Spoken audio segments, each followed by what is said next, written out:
मत तोड़ना। प्रभु जी मोरी लागी लगन मत तोड़ना। प्रभु जी मोरी लागी लगन मत तोड़ना। लागी लगन मत तोड़ना। लागी लगन मत तोड़ना।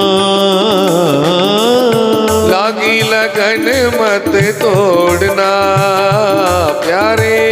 लागी लगन मत तोड़ना। हरि जी मोरी लागी लगन मत तोड़ना। गुरु जी मोरी लागी लगन मत तोड़ना। हरि बोल। राधे राधे।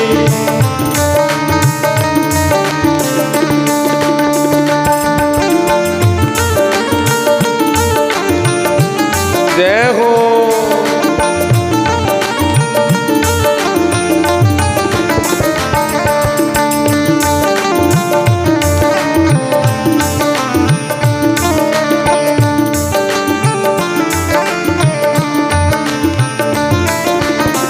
खेती बुवाई मैंने तेरे नाम की। खेती बुआई मैंने तेरे नाम की। खेती बुवाई मैंने तेरे नाम की। खेती बुआई मैंने तेरे नाम की। मेरे भरोसे मत छोड़ना। मेरे भरोसे मत छोड़ना। मेरे भरोसे मत छोड़ना मेरे प्यारे। मेरे भरोसे मत छोड़ना। हरि मोरी लागी लगन मत तोड़ना। हरि जी मोरी लागी लगन मत तोड़ना।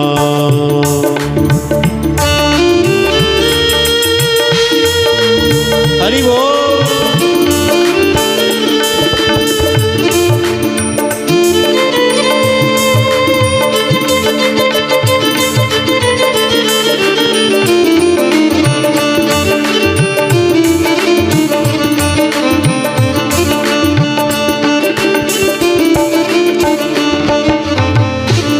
मेरा सेठ है तो ही साहूकार है। तू ही मेरा सेठ है तू ही साहूकार है।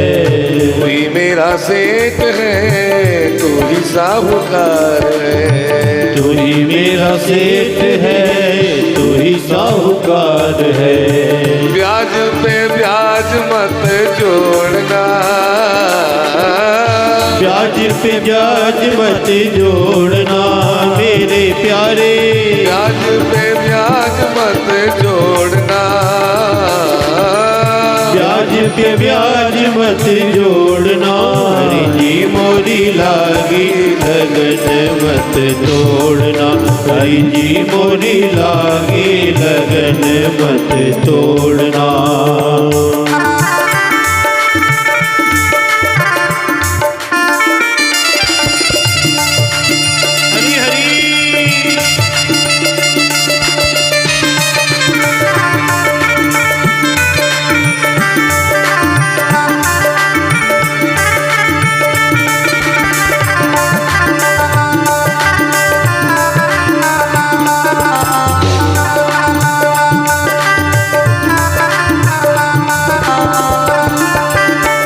जल है गहरा नाव पुरानी। जल है गहरा नाव पुरानी। जल है गहरा नाव पुरानी। जल है गहरा नाव पुरानी। जल है गहरा नाव पुरानी। जल है गहरा नाव पुरानी। बीच भंवर मत छोड़ना। प्रभु बीच भंवर मत छोड़ना। बीच भंवर मत छोड़ना मेरे प्यारे। बीच भंवर मत छोड़ना। हरि जी मोरी लागी लगन मत तोड़ना, हरि जी मेरी लागी लगन मत तोड़ना। जी मोरी लागी लगन मत तोड़ना, प्रभु जी मोरी लागी लगन मत तोड़ना। मेरी सामरिया की ऊंची अटारी, मेरे सांवरिया की ऊंची अटारी, मेरे सामरिया की ऊंची अटारी, मोते चढ़ो न उतरो जाए। हो कोई कहियो मेरे सामरिया से कि मेरो हाथ पकड़ ले जा। मेरे सांवरिया की ऊंची अटारी, मेरे सांवरिया की ऊंची अटारी, हाथ पकड़ मत छोड़ना, हाथ पकड़ मत छोड़ना, हाथ पकड़ मत छोड़ना मेरे प्यारे, हाथ पकड़ मत छोड़ना। हरि जी मोरी लागी लगन मत तोड़ना, हरि जी मोरी लागी लगन मत तोड़ना। जी मोरी लागी लगन मत तोड़ना, प्रभु जी मोरी लागी लगन मत तोड़ना। हरि जी मोरी लागी लगन मत तोड़ना, हरि जी मोरी लागी लगन मत तोड़ना। प्रभु जी मोरी लागी लगन मत तोड़ना, प्रभु जी मोरी लागी लगन मत तोड़ना। मोरी लागी लगन मत तोड़ना, हरि जी मोरी लागी लगन मत तोड़ना, गन मत तोड़ना, गन मत तोड़ना, गन मत तोड़ना। बोले जगन्नाथ स्वामी जी महाराज की जय हो, बलभद्र सुभद्रा जगन्नाथ की जय हो, वृंदावन बिहारी लाल की जय हो, श्रीमद् भागवत महापुराण की जय हो, विजेश्वर भगवान की जय हो, दुर्गा मैया की जय हो, अनंत बलवंत हनुमंत लाल की जय हो, पितृश्वर भगवान की जय हो, सब संतन की जय हो, सब भक्तन की जय हो, अपने अपने गुरु गोविंद की जय हो। जय जय श्री राम, राधे, जय जय श्री राधे, जय जय श्री राधे श्याम। मानव जीवन का परम लक्ष्य है भगवत प्राप्ति। ये मनुष्य जीवन हमको खाने कमाने और मौज मस्ती करने के लिए नहीं मिला है। सारा जीवन हम इन चीजों में निकाल देते हैं। मानव जीवन का लक्ष्य है कि इस विनाशी शरीर के द्वारा उस अविनाशी के चरणों तक पहुंचा जाए। जब हम उस अविनाशी के चरणों में पहुंच जाएंगे तभी हमारे जीवन का कल्याण होगा। मानव जीवन का परम लक्ष्य सत्कर्म और विवाह भी होगा। तुम गृहस्थी भी बनोगे तो ऐसे बनोगे भैया कि मैं तुम्हारे घर में पुत्र बन करके आऊंगा। सहा हम स्वांस कलया तद्वीर्येण महामुने तव क्षेत्रे देवहूत्या प्रणश्ये तत्व संहिता। मैं अंश कला से आकर के अवतार लूंगा तुम्हारी पत्नी देवहूति के गर्भ से, और फिर संसार में कपिल बनकर के मैं सांख्य ज्ञान का प्रचार करूंगा। भगवान करदम जी को आशीर्वाद दे करके जब जाने लगे तो भगवान की आंख में से आंसू की बूंद आ गई। वो आंसू की बूंद से एक सरोवर बन गया जिसका नाम है बिंदु सरोवर। बिंदु सरोवर पर करदम जी को छोड़ करके चले गए अब तो करदम जी महाराज को चिंता लग गई शादी की। देखो, जीव जब तक भगवान के चरणों का आश्रय लेता है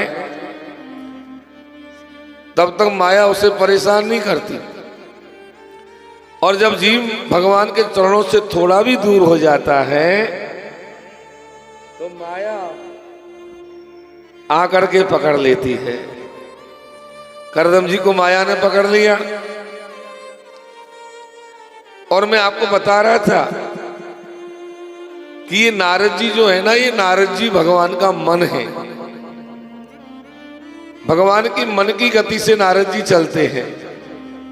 जिधर भगवान का मन होता है उधर नारद जी पहुंच जाते हैं। तो भगवान की प्रेरणा से नारद जी राजा स्वयंभु मनु के महलों में पहुंचे हैं। राजा स्वयंभु मनु कहां के राजा थे? बरिस्मतीपुरी के राजा थे। राजा ने चरणों को धोया नारद जी के, इनको ऊंचे सिंहासन पर बैठाया। नारद जी बोले, कुछ चिंता में हो राजन? बोले, महाराज और कोई चिंता नहीं है। 3 बेटियां हैं, एक भी बेटी का विवाह नहीं हुआ है। आप तो त्रिलोकी में घूमते हो नारद जी, कोई सुयोग वर हो तो आप बताओ नारद जी। नारद जी ने कहा, मेरी निगाह में बहुत बढ़िया आदमी आया है। ब्रह्मा जी का पुत्र है, करदम उसका नाम है। अभी अभी भगवान को प्रसन्न किए हैं, आपको विवाह करना तो कर दो। अब तो नारद जी बताकर जाने लगे। राजा ने कहा, महाराज मेरी बेटी भी 4 बजे जग जाती है और 4 बजे जग करके भगवान का भजन करने लग जाती है। मुझे भी ऐसा लगता है कि मेरी बेटी कोई महात्मा को ब्याही जाएगी। देखो, पहले के जमाने में राजा महाराजा अपनी बेटी संतों को ब्याहते थे, महात्माओं को ब्याही जाती थी राजा महाराजाओं की कन्या। ये कथा सुनने ही योग्य भागवत की, कैसे राजा की बेटी महात्मा को ब्याही गई, राजमहलों में पलने वाली। अब नारद जी तो समझा बुझा करके चले गए। तब राजा रानी दोनों अपनी बेटी को लेकर के महात्मा जी के आश्रम पर गए और वहां जाकर के निवेदन किया, महाराज जी 3 तो मेरे बेटियां हैं, 2 मेरे पुत्र हैं और एक बेटी मैं आपको ब्याहना चाहता हूं, स्वीकार करो महाराज।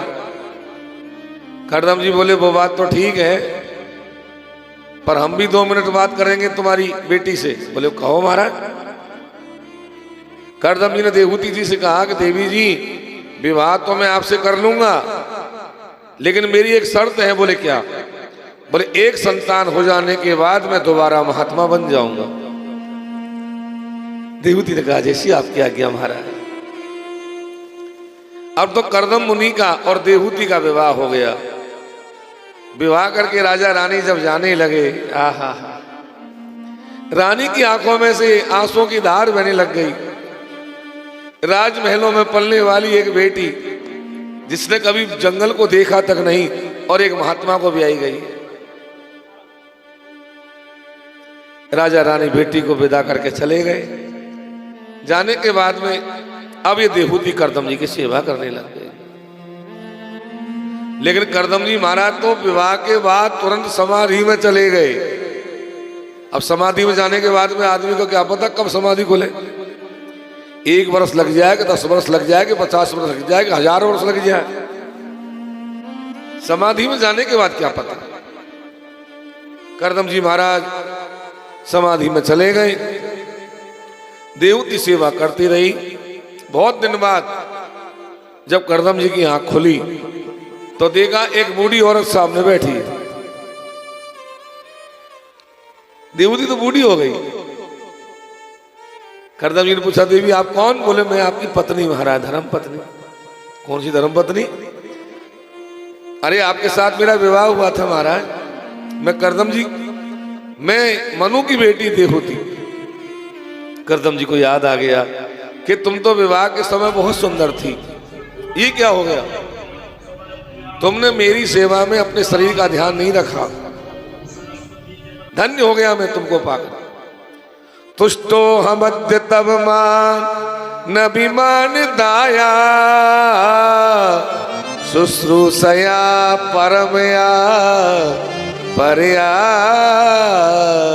च भक्त्या यो देहि नामयवती वसुहस्व देहो नावेक्षिता समिचुता क्षपितुम मदर्थे। आज मैं बहुत प्रसन्न हूं आपने, मांगो क्या चाहिए। देवती ने कहा महाराज स्त्री क्या मांगेगी, पति का प्रेम मांगती है, पति का प्यार मिले, संतान का सुख मिले, गृहस्थी का आनंद मिले, और क्या मांगेगी स्त्री। आपके साथ मेरा विवाह तो हो गया लेकिन कोई संतान नहीं हुई, कोई आनंद नहीं लिया। तभी करदम जी ने अपनी तपस्या के बल से एक विमान प्रकट कर दिया। विमान का नाम है कामक विमान, एरोप्लेन। ये एरोप्लेन बना दिया करदम जी ने तपस्या के बल से। और ये कामक विमान मन की गति से चलने वाला, न डीजल का खर्चा न पेट्रोल का खर्चा, पूरा नगर का नगर बसा हुआ, सोने चांदी के परकोटे लगे हुए। देवहूति ने कहा महाराज मेरा शरीर तो खराब हो गया,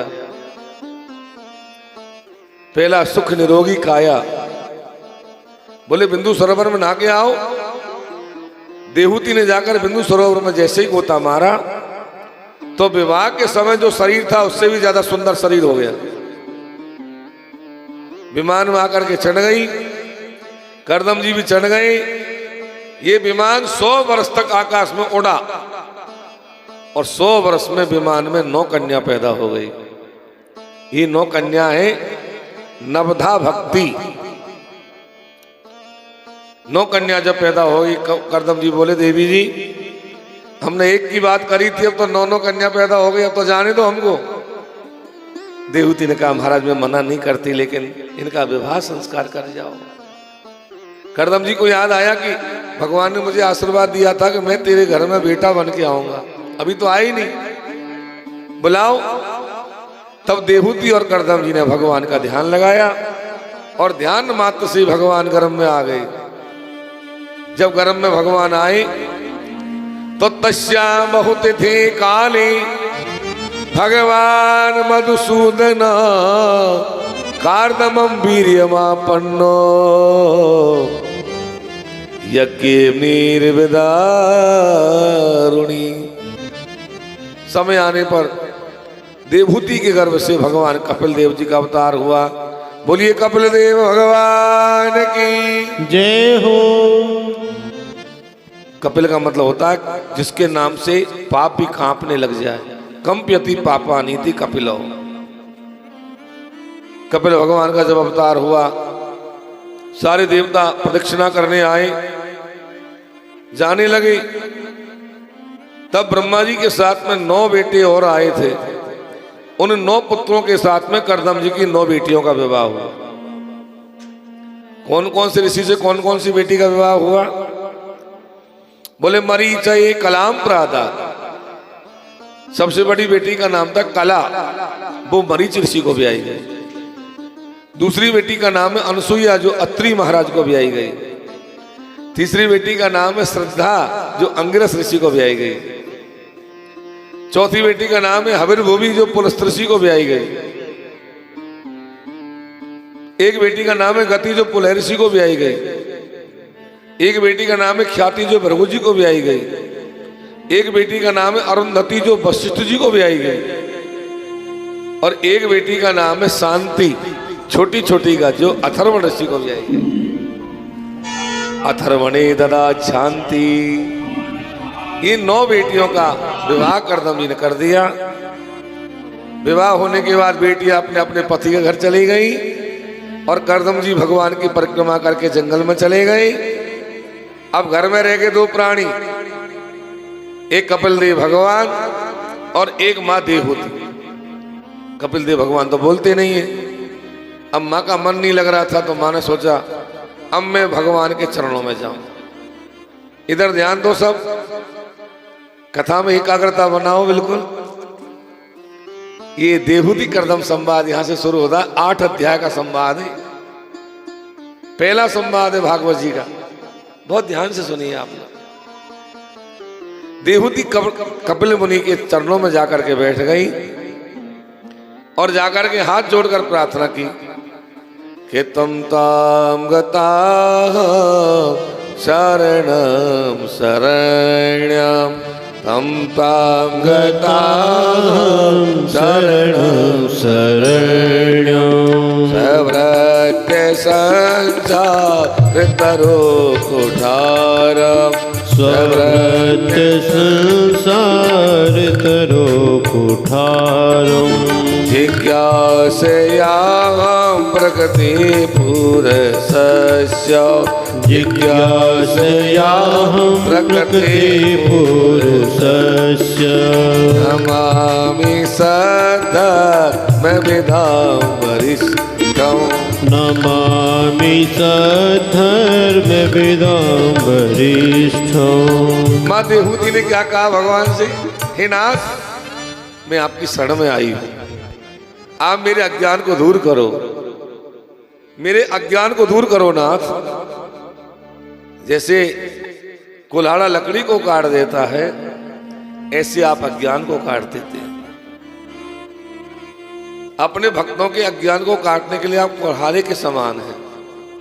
हमारे ज्ञान को दूर करो, कुछ ज्ञान दो प्रभु। भगवान ने कहा मां, सबसे पहली बात तो यह है कि संतों का संग करो। बोल मैं पहचानूंगी कैसे कि संत है कि नहीं? आजकल संतों में भी तो चक्कर पड़ रहा है, संतों में भी आज गड़बड़ हो रही है। पहचानू कैसे कि संत है कि नहीं है, ये नकली है कि असली है? तब भगवान कपिल ने अपनी मां को संतों के लक्षण बताए हैं। संतों के लक्षण क्या है?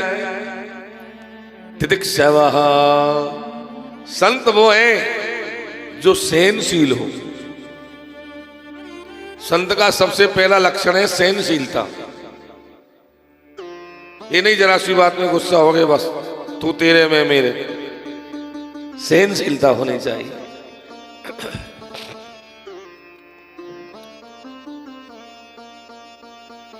कारुणिक हो, करुणा का भाव हो, सुहृदो सबका प्यारा हो, अजात शत्रु जिसका कोई शत्रु नहीं हो, और सबसे बड़ा संत का गुण है शांत हो। शांत हो, ये संत के लक्षण बताए हैं।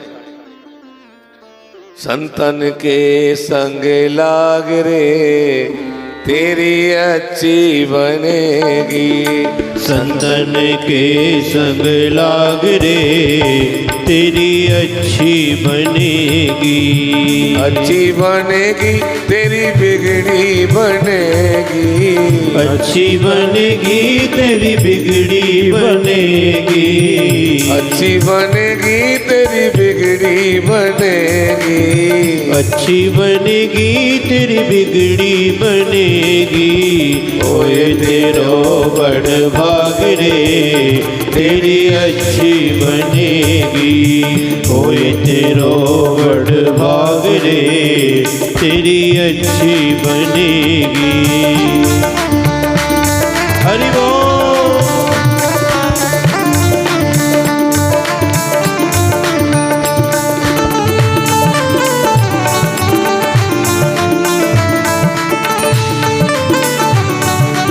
हरि हरि।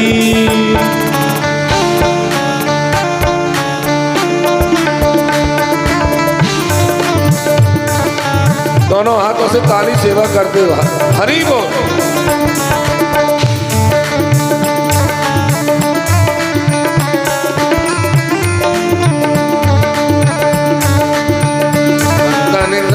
करे पुण्य कमाई, संतन संग करे पुण्य कमाई, संतन संग करे पुण्य कमाई, संतन संग करे पुण्य कमाई।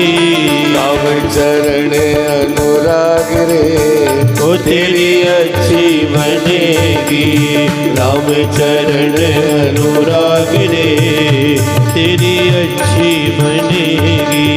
संतन के संग राग रे तेरी अच्छी बनेगी।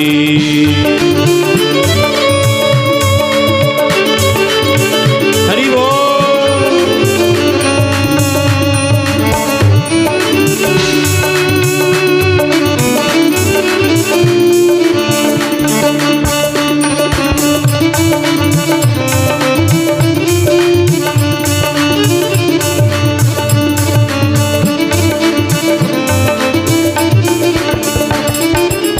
सुत बित नारी तीन आशाएं, सुत बित नारी तीन आशाएं, सुत बित नारी तीन आशाएं, सुत बित नारी तीन आशाएं। त्याग सके तो त्याग रे तेरी अच्छी बनेगी।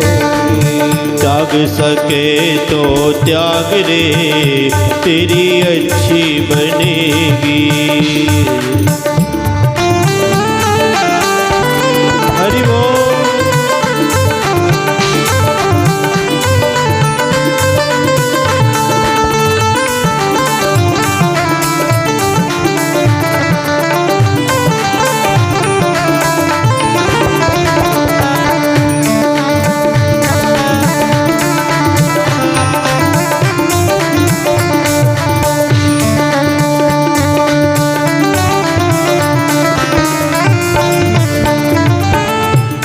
निशा में बहुत दिन सोयो, मोह निशा में बहुत दिन सोयो, मोह निशा में बहुत दिन सोयो, मोह निशा में बहुत दिन सोयो।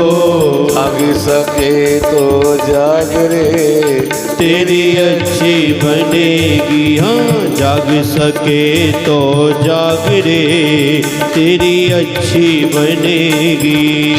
तन के संग लाग रे तेरी अच्छी बनेगी। तेरी बिगड़ी बनेगी, तेरी अच्छी बनेगी, तेरी बिगड़ी बनेगी, तेरी अच्छी बनेगी, तेरी बिगड़ी बनेगी, तेरी अच्छी बनेगी, तेरी बिगड़ी बनेगी, अच्छी बनेगी।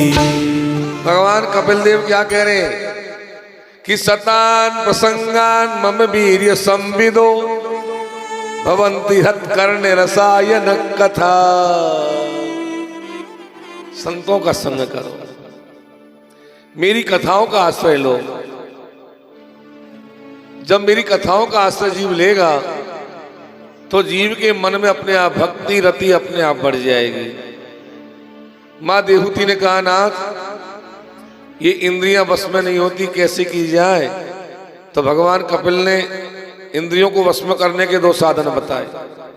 पहला साधन संयम के द्वारा, देखना इंद्रियों के ना घोड़े भगे, उनमें हरदम ये संयम के कोड़े लगे। संयम के कोड़े लगने चाहिए तब जाके इंद्रियां वश में होती है।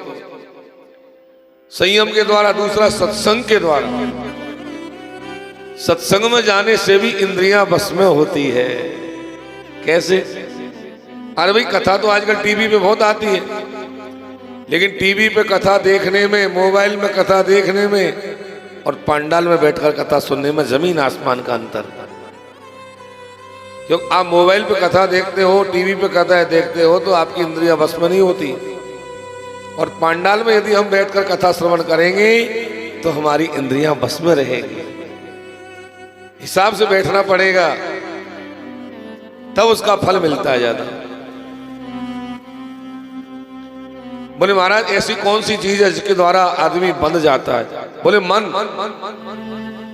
मन एव मनुष्याणाम कारणम बंध मुक्षयो, कि मन के हारे हार है और मन के जीते जीत। मन ही मिलावत राम सो और मन ही करात फजीत। यदि हमारा मन ठाकुर जी के चरणों में लग गया तो वो मुक्ति को देने वाला हो जाएगा, और यदि हमारा मन संसार की विषय वासनाओं में ज्यादा लग गया तो वो बंधन का कारण बन जाएगा। मां देवहूति ने पूछा, प्रभु ये दुनिया में जो कुछ हो रहा है उसको करने वाला कौन है? भगवान ने कहा, मैं मेरे वैसे ही मद भयात बाती बातोयम, वर्षा जो होती है मेरे वैसे होती है। सूर्य तपति मद भयात, सूर्य तपता है तो मेरे डर से तपता है। नहीं सूर्य सोच ले आज तो संडे चलो छुट्टी कर लें, आज नहीं चले, लेकिन सूर्य को आना पड़ेगा, सूर्य का काम सूर्य को करना पड़ेगा।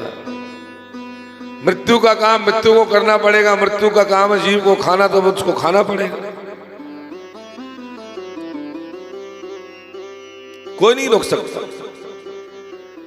ज्ञान के द्वारा, वैराग्य के द्वारा, भक्ति के द्वारा जो जीवात्मा मेरा ध्यान करते हैं मेरे धाम को प्राप्त हो जाते हैं। मां ने कहा, प्रभु जी आपका सांख्य ज्ञान क्या है? तो भगवान ने कहा, 24 तत्वों का समूह ब्रह्म कहलाता है। 24 तत्व कौन कौन से? पृथ्वी, जल, तेज, वायु, आकाश, पंच महाभूत, पंच तन्मात्रा, पंच ज्ञानेन्द्रियां और पंच कर्मेंद्रियां,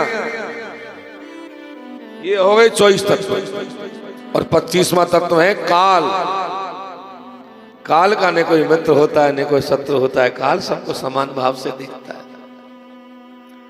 पृथ्वी का गुण हमारी नाक के बीच में आया सुगंधी, जल का गुण रस हमारी जिह्वा के बीच में आया, तेज का गुण हमारी आंखों ने ग्रहण किया, वायु का गुण हमारी त्वचा ने ग्रहण किया स्पर्श, आकाश का गुण है शब्द, वो हमारे कानों ने ग्रहण किया। भगवान कपिल कहते हैं, मां अभिमान में होकर के जीव मेरा ध्यान नहीं करता, इसलिए पुनरपि जन्मम पुनरपि मरणम पुनरपि जननी चठरे शयनम, ये बार बार जन्म मरण का चक्र चलता ही रहता है, कभी बंद नहीं होता।